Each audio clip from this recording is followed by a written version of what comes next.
Hello મિત્રો, આજના ખાસ વિડીયોમાં જીસેટ પરીક્ષા પેપર 2 કોમર્સ યુનિટ નંબર 8 બજાર સંચાલનના ખૂબ જ અગત્યના ટોપિક ડેગમાર્ક અભિગમ વિશે ચર્ચા કરીશું, જે ઘણી વખત પરીક્ષામાં પૂછવામાં આવે છે।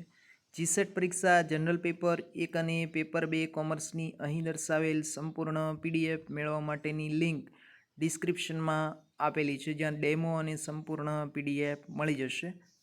ડેગમાર્ક અભિગમ રસેલ કુલ દ્વારા આપવામાં આવેલો છે।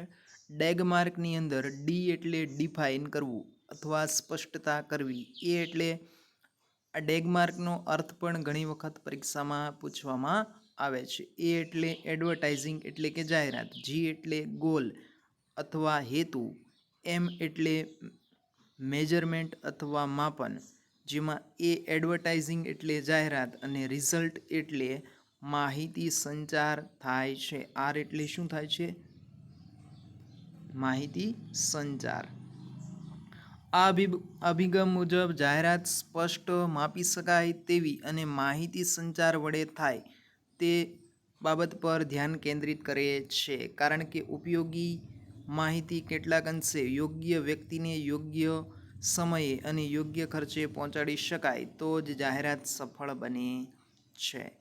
ફરી મળીશું આવા જ એક અગત્યના વિડીયો સાથે। ત્યાં સુધી જય હિન્દ, જય ભારત।